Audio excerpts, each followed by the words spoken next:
இதுவரை நெஞ்சில் இருக்கும் சில துன்பங்களை நாம் மறப்போம். கடிகாரம் உள் தொலைத்து தொடுவானம் வரை போய் வருவோம்.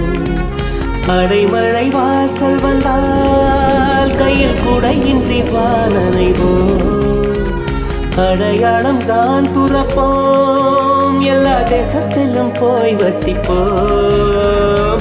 என்ன கொண்டு வந்தோம் நாம் என்ன கொண்டு போவோம், அடைந்த நொடி போதும் வேற என்ன வேண்டும்.